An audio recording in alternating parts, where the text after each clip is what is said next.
மரியாதைக்குரிய அன்பன் தளபதி மு.க. ஸ்டாலின் அவர்களுடைய உத்தரவின் பேரில் வெள்ள நேரத்தில் மக்களை காப்பதற்காக தன்னுடைய உயிரையோட மறந்து அந்த மக்களை காப்பாற்றின அந்த மீனவர்களுக்கு பாராட்டு விழா நடத்தி அவர்களுக்கு பரிசும் கொடுத்து அவருக்கான அடையாளமான சர்டிஃபிகேட்டும் கையில் கொடுத்துருக்கோம். கொடுத்தது இல்லாமல் என்னென்னா அவங்க நல்லா மனநிறைவோடு சாப்பிட்டு போனோம். ஏன்னா மக்களை காட்டணுங்கிற மாதிரில இன்றைக்கி மீன்வளத்துறையை பொறுத்தவரையில் என்னென்னா எந்தெந்த இடத்துல தூண்டில் வளைவு வேணும், எந்த இடத்துல தடுப்பு சுவர் வேணும், எந்த இடத்துல ஹார்பர் வேணும், இதெல்லாம் குறிப்பெடுத்து மாண்புமிகு தமிழகத்தினுடைய முதலமைச்சரை வச்சு உத்தரவு பெற்று இன்றைக்கி கடுமையாக தமிழ்நாடு முழுவதும் அந்த பணிகள் நடைபெற்று வருது.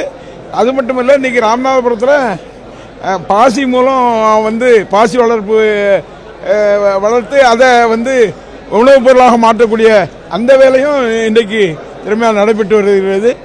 அதுபோக குளத்தில் உள்ள மீன் ஆறுகளில் குளங்களில் மீன் குஞ்சுகளை விட்டு அதில் பயன்பெறுகின்ற வகையில் நாட்டு மீனவர்களாக இருக்கின்றவர்கள் அந்த மீன் பிடிப்பதற்கான வழிவகைகளை இன்றைக்கு தமிழகத்தினுடைய முதலமைச்சர் அவர்கள் செய்திருக்கிறார்கள். மீட்பு போது படகு சேதமடைந்த படகுகளுக்கு குறிப்பெடுத்து நிவாரணம் வழங்கப்படுவதற்காக மாண்புமிகு முதலமைச்சருடைய கவனத்துக்கு கொண்டு போயிருக்கு. அது கண்டிப்பாக வரும். அது இல்லாமல் வலைகள்லாம் நிறைய காணாமல் போயிருக்கு, நிறைய போட்டில் என்ஜினில் பாதிக்கப்பட்டிருக்கு, அதெல்லாம் கணக்கெடுக்கப்பட்டிருக்கு. அதெல்லாம் வெகு சீக்கிரத்தில் துறையின் மூலம் இன்றைக்கு மாண்புமிகு முதலமைச்சருடைய கவனத்துக்கு கொண்டு போயிருக்காங்க. அது வெகு சீக்கிரத்தில் அவர்களுக்கு வழங்குவதற்கான நடவடிக்கை எடுக்கப்படும்.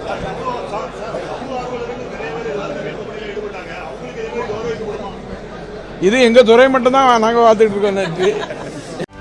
செய்திகளை உடனுக்குடனும் துல்லியமாகவும் தெரிந்து கொள்ள சப்ஸ்கிரைப் பண்ணுங்க.